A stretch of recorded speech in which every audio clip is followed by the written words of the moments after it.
제가 오늘은 주식 잘하기 위해서 지름길로 갈 수 있는 길에 대해서 한번 설명을 해보겠습니다. 투자를 하신 분들은 과거에 투자를 처음 시작했었을 때 한 번씩은 생각해 봤을 거예요. 주식 계좌 만들고 뭐 이것저것 준비를 했어요. 나 이제 지금부터 주식 제대로 해봐야지 하다 보면은 막상 뭘 해야 되나 좀 고민되는 경우 많이 있죠. 시작한 지 얼마 안 되신 분들은 항상 그런 고민을 하는 것 같고, 제가 주변에서 이제 투자를 시작했다 하는 사람들 얘기를 들어보면은 시작을 했는데 뭔가 하긴 해야 되니까 나의 행동 순서대로 이제 고민을 하기 시작하는 거예요. 매수를 해야겠죠. 그러면 자연스럽게 그 다음 생각으로 가는 거는 뭐 매수하지? 하면서 종목 선정, 어떤 종목, 좋은 종목 없나? 이쪽으로 생각이 너무 자연스럽게 가는 것 같거든요. 그리고 여기서 지속적으로 고민을 합니다. 뭐 누가 시킨 것도 아니지만 그렇게 되는 것 같아요. 근데 이 길이 멀리 돌아가는 길 아닌가? 이런 생각이 들고요. 저는 주식 처음 하신 분들도 정말 많이 가르쳐 봤어요. 그리고 그분들을 일정 수준 이상으로 되게 많이 성장을 시켜봤거든요. 클럽 안에도 이미 그런 분들도 있고, 클럽에서 처음 시작하신 분들, 5년 6년 전에 처음 시작하신 분들도 있어요. 그러면서 그분들이 지금은 되게 잘하는데, 근데 그분들의 처음을 돌이켜보게 되면은 어떤 차이가 있나? 제 생각에는 이 고민하는 대상 자체가 완전히 다릅니다. 계속 말했지만 종목 선정에 대한 고민이 아니라 저는 처음에 뭘 해야 되는지를 명확하게 고민을 시킵니다. 제가 알려드리기도 하죠. 뭘 해야 되는가? 각각의 종목 안에서 내가 어디서 매매를 할 수 있는지를 알아야 돼요. 예를 들면 지금 DSC 인베스트먼트라는 종목이 띄어져 있는데, 이 종목이 종목 선정 관점으로만 놓고 보게 되면은 이 종목 좋아 나빠 이렇게만 봐요. 근데 이제 매매를 조금 하신 분들은 이 종목 지금 들어가기 좋을까 나쁠까 이런 고민들을 하죠. 근데 아직 나만의 매매 스타일이 정확하게 갖춰지지 않은 사람들은 이런 고민들이 다 좀 실효성이 없습니다. 그러면은 이 사람들은 어떤 고민을 해야 되냐면은, 이 상황, 이 케이스 안에서 당연히 처음에는 매수부터 하겠죠. 근데 매수할 때도 생각보다 많은 사람들이 내가 딱 이렇게 매수해야지 생각한 틀이 있어요. 그 틀 안에서 벗어나는 거를 잘 못합니다. 근데 제가 해보라고 하는 거는 그 틀에서 일단 벗어나 보자. 뭐 내가 가지고 있는 돈이 있으면은 나 한 번에 사야지.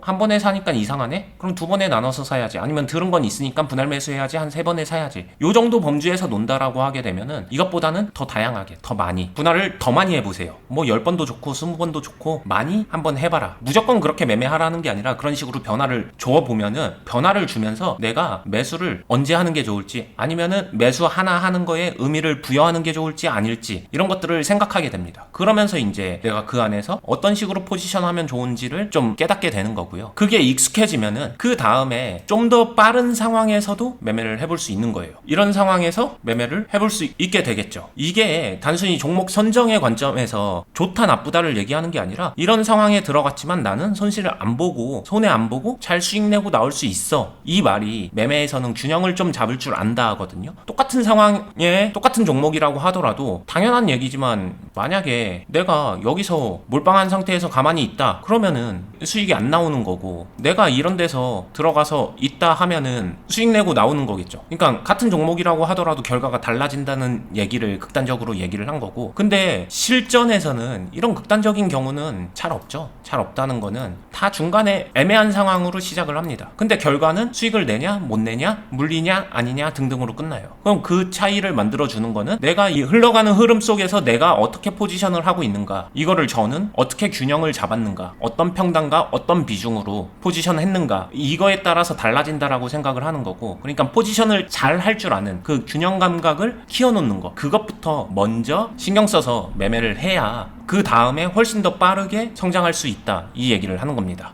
사실 이 종목은 실제로 매매도 했었던 종목인데, 예를 들면은 이게 갭이 뜬 상태에서 여기서 매매를 시작했어요. 결론은 수익 내고 나왔습니다. 근데 제가 여기서 시작할 때 리스크를 감수한 거 대비 수익이 되게 큰 건 아니었어요. 그래도 수익은 수익이죠. 다르게 얘기하게 되면은 여기서 들어갈 수 있게끔 해주는 거, 이게 어디서 나오는 걸까 생각해보면은 이런 거거든요. 종목을 찾아보고 괜찮은 종목을 많이 보다 보면은 이런 식으로 가격적으로 좀 애매한 상황의 종목들이 많이 있어요. 특히 거래량 많이 붙은 종목들은 이미 가격이 싸다라는 느낌보다는 좀 불리한 상황까지 올라가 있는 상황에서 내가 매매를 해야 되는 경우가 있습니다. 이때 가장 필요한 게 균형감이에요. 왜냐면 단순하게 종목 선정, 그러면 제가 저희 영상에서 정말 많이 했었던 말인데 리스크가 어떻고 저떻고 아니면 기대 수익이 어떻고 저떻고 이런 거에서 자유롭기가 힘들거든요. 근데 여기서 내가 좀 이 리스크를 컨트롤할 수 있는 균형 감각 실력이 있으면은, 균형을 잡을 수 있는 실력이 있으면은 나한테는 리스크가 1밖에 안 되는데 다른 사람, 그걸 할 줄 모르는 사람한테는 리스크가 막 30, 50, 100이 되는 거예요. 그럼 이미 몇 배 차이가 나버리는 거니까 내가 다룰 수 있는 게 훨씬 많아지는 거고, 그 말인즉 주식을 더 잘할 수 있게 되고 다룰 수 있는 종목의 선택권이 훨씬 더 다양해지는 거죠. 그래서 이런 거 시도하고 많은 수익은 아니지만 적당히, 아니면 조금 다소 아쉬운 수익으로 나오게 되면은 현금도 그대로 남아있고, 그 다음에 그 현금을 가지고 다시 이제 다음날 장이 시작하게 되면 다른 종목을 찾아서 또다시 매매를 해볼 수 있는 그런 순환까지도 연결되는 거기 때문에 저는 이 방향으로 가는 게 당연히 주식을 잘하게 되는데 훨씬 더 빠르고 안정적이고 체계적인 길이라고 생각을 하는 겁니다.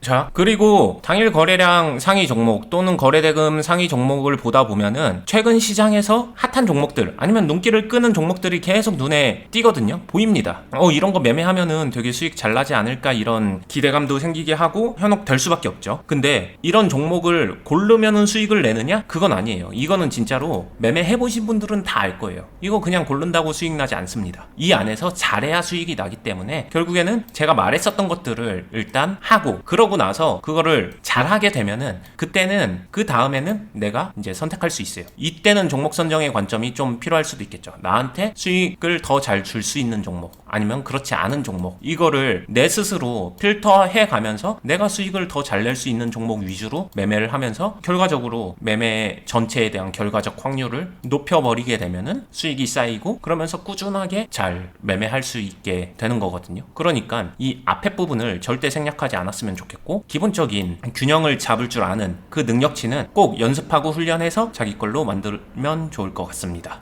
요 부분은 제가 운영하고 있는 투자 클럽 안에서도 정말 많이 훈련시키고 연습을 시키고 있거든요. 이거는 뭐 재미없는 매매를 시키려고 하는 게 아니라, 이거를 잘해야 결국에는 다소 리스키하고 조금 어려운 상황의 종목들을 내가 침투하고 들어가서 그 안에서 수익을 내고 나올 수 있는 그런 상황을 만들어 주는 거기 때문에, 그래서 저는 그런 의미에서 기본기 훈련이라고도 하고요. 이게 기본기라고 말하면은 되게 별거 아닌 것 같지만 사실 되게 중요한 거예요. 어느 분야나 마찬가지로 기본기가 결국에는 본질입니다. 그러니까 매매에 있어서 요 본질적인 부분을 반드시 심사숙고하시고 고민도 많이 하시고, 너무 별거 아닌 것처럼 이렇게 치부하지 않았으면 좋겠다. 여기까지 이야기하고요. 연습하면서 어렵거나 힘드신 분들은 저희 클럽 이용해 주시면은 다양한 케이스를 함께 배워갈 수 있는 공간이니까 참고해 주시면 좋고요. 영상 하단에 설명란에 링크로 남겨져 있고, 댓글에 고정 댓글로 링크 남겨져 있으니까 들어오셔서 신청서 직접 작성해 주셔야 됩니다. 신청서를 직접 작성하시면은 상담 전화가 갈 것이고, 상담을 통해서 결정을 하시면 되니까 원하시는 분들은 신청서 남겨주시고요. 다음에도 더 좋은 영상으로 찾아뵙겠습니다. 좋아요, 알람, 구독 부탁드리고요. 다음에 뵙겠습니다. 감사합니다.